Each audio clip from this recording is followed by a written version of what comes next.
네, 안녕하세요. 이정훈입니다. 오늘은 대한민국의 위기 대응에 대해서 좀 말씀드리겠습니다. 일을 잘하고 못하고는 개인들의 기능 차이도 있지만 조직이 좋아야 됩니다. 조직이 좋고, 조직이 좋으면 기능이 잘 돌아가죠. 구조라고 하는 조직이 잘못되어 있으면 기능이 잘 발휘가 안 됩니다. 지금 코로나19 때문에 대한민국의 몸살을 앓고 있는데요. TV를 보신 분들은 또 신문을 보신 분들은 정은경 질본 본부장, 질병방역본부장인가요? 질본 본부장, 여자분 나오시는 걸 텔레비에서 많이 봤을 겁니다. 이 정은경 씨가 이제 질병방역본부장일 겁니다. 이 보건복지부 산하에 있는 차관급 기관인데요. 이분이 지금 총대를 메고 있죠. 그리고 그것과 별도로 중앙안전대책본부라고 하는 게 또 나옵니다. 그래서 남자분이 나오셔갖고 또 뭐라고 브리핑하고 하는데, 이게 뭐가 다르냐 좀 정리를 좀 해드릴게요. 자, 이번에 코로나는 이게 질병이지 않습니까? 질병을 막는 거는 보건당국이 막는 거죠. 그래서 보건복지부에 이걸 전문으로 만든 기관으로 질병방역본부, 질본이 있습니다. 거기에 책임자가 정은경 씨입니다. 서울대학교를 나왔고요. 의과대학 나왔고, 그다음 보건학으로 박사를 하신 분입니다. 근데 이분이 과거 이제 이 본부가 2013년인가요? 아마 사스 때, 2003년인가요? 사스 때 이 조직이 커졌을 겁니다.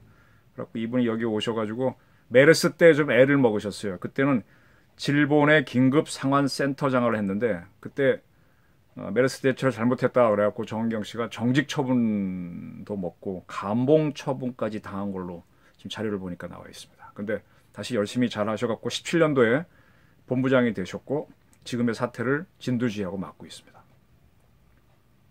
보건복지부가 하고 있는 거죠. 보건복지부 밑에 있는 차관급이 하고 있는 건데, 보건복지부에는요 한계가 있습니다. 이 질병을 막고 방역을 하려면요 경찰도 움직여야 되고 소방도 움직여야 됩니다. 이 구급차하고 병원만 움직여서는 안 됩니다. 그런 차들이 갈 때 통제도 해야 되고 주민도 소개시켜야 되고 이런 거 하려면 질병본부에는 질병은 어떻게 하긴 하겠지만 그게 한계가 있습니다. 따라서 국가적 위기에 대응하기 위해서 중앙안전대책본부라는 게 또 있습니다. 이게 평시에는 이제 우리 행정안전부에서, 그러니까 대한민국의 큰 덩어리에 앉힌 대한민국 국내 안전을 책임진 게 행정안전부입니다. 그리고 그 안전에서 여러 가지가 있겠죠. 그중에 질병 부분은 보건복지부가 관리하는데 그중에 질병관리본부가 방역관리본부에서 하는 거고요. 따라서 이 큰 질병 문제가 생기면은 중대본이 별도로 가동되는데 이건 행정안전부가 중심이 되는 겁니다. 본부장은 원래 행정안전부 장관이 되는데 사건이 위중하면은 국무총리가 할 수도 있습니다. 지금은 국무총리가 하고 있습니다. 그럴 경우는 차장은 행정안전부 장관이 되고, 그 다음에 이제 거기에 중앙안전대책본부에 있는 그 실무부서 사람들이 쭉 이제 그걸 추진하는 거죠. 그 두 개가 움직입니다. 네, 이까지는 뭐 원래 국내 치안은 우리 행정안전부가 하는 거니까 그게 맞고, 질병은 특수한 분야니까 보건복지부의 질본이 하는 게 맞습니다. 근데 이번 사건의 코로나는요 대한민국에서 일어난 사건이 아닙니다. 우선 그 전에 제가 한번 세월호를 하나 말씀드릴게요. 세월호 같은 경우에도 그거는 기본적으로 바다에서 배가 전복된 사건이니까 그걸 전문으로 다루는 부서는 우리 해양경찰청, 해경이 해야 됩니다. 해경이 전문으로 하는데 해경만으로 할 수가 없기 때문에 중대본이 가동이 됐습니다. 그때도 총리를 중심으로 가동이 됐는데 왜 그런 문제가 생겼는가 하면요. 자, 해경에서 배를 건져 올리거나 할 때, 구하려고 할 때 투입할 수 있는 배하고 구조함하고 그다음에 구조 요원이 해군보다 딸립니다. 그럼 해군이 와서 지휘를 해야 되는데 해군을 해경이 지휘하는데 문제가 있거든요. 중대본으로 해서 국무총리가 움직이게 되면은 그쪽 지시를 받아서 할 수가 있죠. 그래서 중대본이 가동이 됐었습니다. 그렇게 되는 게 정상입니다. 근데 이번 같은 경우는 이 코로나 같은 경우는 이게 발생 지역이 어디입니까? 중국 우한이죠. 네. 거기에서 어떻게 흘러서 한국으로 들어왔습니다. 그러면 외국인들이 한국으로 들어올 때 그거를 막는 전문적으로 하는 부서가 어디입니까? 법무부 출입국 관리국입니다. 법무부입니다. 그러니까 다시 말하면 법무부에서는 모든 출입국 자료를 갖고 있기 때문에 우한에서 한국으로 들어온 사람이 누군지를 다 알고 있습니다. 그 자료를 행정안전부에 줬을 거라고 추정을 합니다. 근데 처음에는 바로 안 줄 수도 있죠. 그러면 이 사람들의 동선이 어딘가를 알게 되면은 바로바로 추적해서 행정안전부가 중대본이 추적을 해서 어떻게 조치를 취하고 질본이 움직이면 되겠죠. 그래서 총리가 이제 대장이 돼서 그렇게 하는 건데, 이 좀 더 은밀한 거는요, 외교부도 할 수 있고요. 외교부는 순수 외교만 하니까 한계가 있는데, 대한민국 국정원은 대한민국의 저는 의원 내각제 국가에서는 야당이 만들어둔 차기 내각을 섀도우 캐비넷 그러는데, 저는 대한민국의 음지의 정부라는 뜻으로 언더 캐비넷을 국정원으로 봅니다. 또 하나의 음지의 정부. 대한민국 정부가 하는 모든 역할을 국정원이 다 해왔었어요, 지금까지. 국정원은 외교뿐만 하나하나 분야별로 나눠보는 게 아니라 대통령 입장에서 전체를 다 봅니다. 따라서 우한 지역에서 어떠한 사람이 한국에 왔고, 그 중에서 또 중국의 우리의 국정원과 같은 걔네들은 국가안전부입니다. 공공안전부, 공안이라고 하는 우리 경찰이고, 국가안전부는 우리의 정보부 비슷한데, 그쪽과 이렇게 수시로 전화 통화하면서 거기에서도 자기네 방첩 차원에서 또 여러 가지 하다 보면은 그 질병 정보가 있거든요. 그런 걸 또 따로 받아가지고 줄 수가 있습니다. 외교부는 그런 일까지는 안 하죠. 순수 외교만 하니까. 다시 말하면은 중국에서 코로나가 어떻게 퍼졌다라는 거는 국정원이 제법 많이 알 수 있습니다. 해외정보 파트에서. 그리고 그쪽 사람들이 들어왔다고 하는 거는 법무부가 알 수 있고요. 그런 사람들을 차단해야만 국내 들어온 걸 차단하는 걸 행정안전부 중심으로 중대본이 할 수가 있고, 그걸 치료하는 거는 질병본부 중심으로 그다음에 전문적인 의사들이 하는 이런 시스템이 돼야 된다는 거죠. 이게 세월호 사건 같은 경우에는 순수 국내에서 일어났고, 여러 부처가 특히 이제 해군의 군함이 있고 해군의 SSU라고 심해잠수부 특수부대가 있으니까 해경에 있는 거는 딸리거든요. 따라서 중대본을 만들어서 총리 지휘하에서 그걸 대처하는 게 맞습니다. 근데 이번 사건은 국외에서 발생 요인이 있었기 때문에 국외를 담당하는 부서가 들어와야 돼요. 다시 말하면 국정원과 법무부도 들어와야 되는 겁니다. 물론 법무부는 총리 중심으로 된 중대본에 들어올 수 있지만 국정원까지는 무리입니다. 왜냐하면 거기는 국정원 대통령 직속기관이기 때문에. 이러할 경우에는요, 종합적으로 움직일 때는, 그리고 또 우리 군대가, 대한민국 군대가 제2의 정부입니다. 언더 캐비넷이 국정원이라면 언더 캐비넷은 아니고 또 뭐라 그럴까요? 우리 국정원에는요, 거기엔 검사도 있고요, 감옥소도 있고요, 경찰, 헌병이죠. 거기 군에 검찰도 있고, 뭐 없는 게 없어요. 다 있어요. 거기 그 병원도 있어요. 군병원. 이번에 간호사들 투입하고 하지 않습니까? 그러니까 모든 국가가 할 수 있는 거를 다 할 수 있는 게 군대입니다. 제2의 정부죠. 국정원이 판단만 하고 실행력이 없다면은 군은 다 할 수 있거든요. 그러니까 군도 투입해야 됩니다. 이 정도가 되면은 이번 같은 경우에 국군 간호장교들 보내고 군 병원을 투입하고 지정했잖아요. 대구에서. 그렇게 하면은 국가안보실이 움직여야 됩니다. 중대본 가지고는 한계가 있습니다. 네. 이 사건을 제대로 지금 대통령도 쫓아가셨어요. 대구에. 대통령도 지금 중대한 문제입니다. 그러면 국가안보실이 중심이 돼갖고 국정원 집어넣고 국방부 집어넣고 거기에 행정안전부 집어넣고 법무부 집어넣고 보건복지부 집어넣고 이렇게 움직여야 시스템이 된다는 겁니다. 네. 우한에서 누가 왔다 정보 주고 또 중국에서는 이런 정보가 있다 정보를 줬을 때 유기적으로 돼갖고 하는 건데 중대본만으로 움직이고 있습니다. 이게 똑같은 게 세월호 때 이렇게 움직였는데 세월호 때는 어떤 일이 있었는가 하면 국정원이 전시가 되게 되면 우리나라 큰 배들을 다 동원해서 작전에 써야 됩니다. 세월호도 그런 배 중에 하나죠. 그래서 세월호에 대해서 물어봤다 국정원이 라고 해서 국정원이 이 배에 무슨 침몰과 관련이 있는 것처럼 이상한 사람들이 의심을 했어요. 또 일부 사람들은 그 배가 쓰러졌을 때 잠수함이 와서 뭘 쐈다.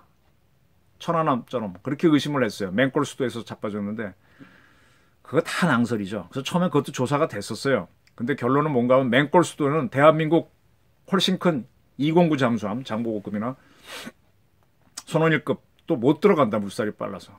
뭐 북한 잠수함이 미국 잠수함이 와서 이 배를 격침시킬 수도 없고 또 그 배가 완전히 뒤집어졌을 때 어디 뭐 부닥쳤거나 뭐 어뢰를 맞은 흔적도 없었어요. 근데 그런 의심까지 생겼거든요. 근데 그런 것까지 다 대처하다 보니까 그때 국가안보실이 조금 움직였습니다.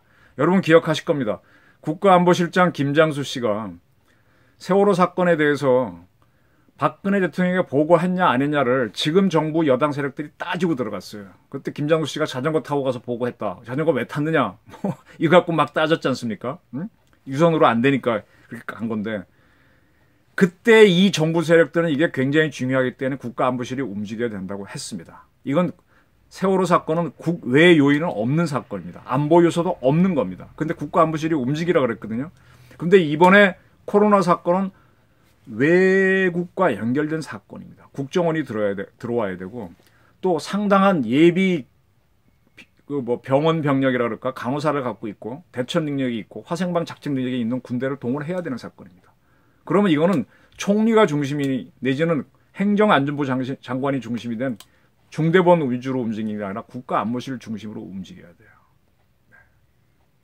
그죠? 그래서 외교 문제까지도 중국하고 풀어가야 되는데 지금 강경화 장관은 혼자 뛰고 있고 중구난방이지 않습니까? 네. 이게 뭔가 하면은 이 정부가 지금 대통령이 직접 나섰는데 자기 직속 기관들을 못 움직이고 있어요. 본인은 개인 플레이예요. 본인만 애가 다른 거죠. 자기 밑에 직속 기관으로 대통령이 움직이면 국가안보실이 뛰어야죠. 저는 정의용 안보실장이 늘 불만이에요. 저 양반이. 그냥 대북하고 북한하고 무슨 뭐 짝짝꿍 하는 거나 잘하시고 우리 국정원도 그 정도로만 써요. 국정원은 언더 캐비넷이기 때문에 대통령 입장에서 다 봐주고 또 정보기관이니까 외국과 정보를 해갖고 아이디어를 주는 거거든요. 그 기관이 너무 설치다 보면은 전문성이 떨어지는 의학 분야에서는 질병본부 사람들이나 의사들은 저 자식들이 뭐야 하고 이렇게 비난이 나올 수 있지만 또 그분들이 줄 수 있는 정보가 있습니다. 군도 전투를 중심으로 하기 때문에 뭐 의학 이 부분은 약하지만 그러나 광범위한 지역에 어떤 방역을 하거나 이런 소개하는 건 잘할 수가 있거든요. 또 거기도 의사들이 있고 그런 사소한 문제를 가지고 큰 거를 막아버린 게 이 정부예요. 응? 그래서 군도 정치에 개입하지 마라. 국정원도 개입하지 마라. 그러니까 지금 국가의 큰 자산인 법무부 팀하고 국방부 팀하고 국가정보원 팀은 지금 참여를 안 하고 있는 겁니다. 헉헉헉헉 대고 중국에서 뭐가 들어오는지 모르는 상태에서 들고 뛰고 있는 겁니다. 그러니까 애를 먹는 거죠. 네. 중국하고 협력할 것도 외교부 차원에서 하게 되면은 그쪽 나라의 최고 지도자하고 우리 지도자하고 바로바로 연결이 안 되는데 서로 정보기관까지 하게 되면은 서로 탁 타결되면 그냥 그걸 끝입니다. 지금 우리 국가정보원을 통일부처럼 쓰고 있기 때문에 이 위기 상황에 대처를 못하는 겁니다. 국가는 국가의 위기에 대처하기 위해서 여러 가지 기관들을 두고 있어요. 그걸 활용을 지금 못하고 있는 겁니다. 세월호 때도 결국은 총리 중심으로 중대본으로 움직이다가 나중에 박근혜 정부도 너무 힘드니까 국정원이 좀 들어와서 조정을 해달라 그랬는데 국정원이 그때 이미 국내 정치 못하게 돼 있으니까 안 한다 그랬습니다. 그것 때문에 남재준 국정원장하고 정부의 뭐 부처하고 사람하고 다툰 걸로 알고 있어요. 법적 근거가 없다.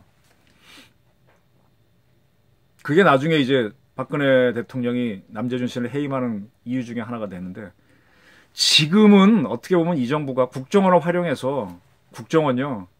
저 사람들 능력이 있어요. 항상 위기상황 어떤 목숨 걸고 공작에 들어가기 때문에 해내라 그러면 해냅니다.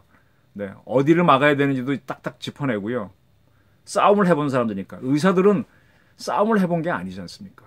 그리고 국내 경찰, 소방 움직여봐야 국내 파트인데 외국하고 어떻게 하는 문제는 이게 지금 중요한데 못하고 있잖아요. 외교부는 외교 관계지 실질적으로 막 갈등 관계는 아니지 않습니까? 그래서 지금 문 대통령이 굉장히 노심초사하시는데 대통령이 직접 움직이면 국가안보실이 움직여야죠. 근데 이런 지시를 누가 하느냐? 대통령 본인이 해야 됩니다. 처음에 사건 났을 때는 미국 같은 경우에는 on-scene commander, 현장 지휘관. 예를 들어 어디 목포 해양경찰서 지역에서 배가 뒤집어졌다 그러면 목포 경찰서가 서장이 책임자가 되는 겁니다. 근데 그 지역의 바다를 나눠서 여기는 1, 2정, 1, 3정 쭉 하는데 배가 와서 지키는데 해경배가 세월호 넘어진 데는 1, 2, 3정이 지키는 거니까 1, 2, 3 정장이 온신 커맨더, 현장 지휘관이 돼서 목포 해양경찰서장, 해군부대 뭘 처음에 지휘하다가 본격적으로 이제 여러 부대가 들어오게 되면 중대본이나 뭐 해수부 중심으로 움직여야 되는 거죠. 그때쯤 되게 되면 누가 제일 좋은지, 해수부 차원에서 하는 건지, 중대본에서 하는 게 좋은지, 국가안보실이 중심인 대통령이 좋은지 결정을 해서 최대 효과 나도록 가야 됩니다. 지금 이 코로나 사건은 외국과 연결돼서 커질 대로 커진 겁니다. 이건 대통령까지 나서고 있거든요. 나서고 있다면 국가안보실이 나서서 종합적으로 정리를 해야 되죠. 그래서 국가 역량을 총투입해야 되죠. 군의 예비로 갖고 있는 의사, 간호사 다 집어넣고 응? 국정원이 갖고 있는 중국 정보 다 집어넣고 법무부가 갖고 있는 여기 외국인들 어디 거주하는지 다 알잖아요. 그래서 정리를 해야죠. 네. 지금 그런 것들을 못하는 게 뭔가 하면 바로 이 정부가 국정원은 뭐 대북 협상용으로만 쓰겠다. 군은 뭐 어떻게 쓰겠다. 이렇게 다 바보같이 제안을 해놓으니까 자기 모순에 걸려서 지금 헉헉대는 거예요. 이만큼 큰 덩어리 예비부대를 남겨놓고 요만큼 전문부대 갖고 하니까 이것도 한계가 있죠. 백전 노장들을 냅두고 지금 안 하는 겁니다. 그래서 지금이라도 늦지 않았으니까 문재인 정부에서 굉장히 애를 쓰고 있는데 우리 국가안보실 정의용 안보실장 맨날 대북만 하지 마시고요. 북한하고 대화하는 것만 하지 마시고 우리 저 서훈 국정원장도 마찬가지고 이럴 때 좀 나서셔갖고 거기 정말 정보 많고 능력 있습니다. 또 우리 국방부도 마찬가지고요. 이 젊은 이번에 인관한 간호장교들만 보내지 마시고 이군사령부 예하, 이작사 예하, 또 해군과 공군에도 전력 많습니다. 투입하면 잡을 수 있습니다. 대통령이 움직이는데 국가안보실을 가동해서 총력 대응해라. 총리 갖고는 안 된다. 총리는 어차피 실권도 없습니다. 대통령제 국가에서는. 위기관리에 대한 시스템이 잘못되어 있다. 이렇게 움직이다 보게 되면 전쟁 났을 때도 못합니다. 위기 대응 능력이 없으면 정권은 결정적인 위기를 맞는다는 말씀을 꼭 드리고 싶습니다. 감사합니다.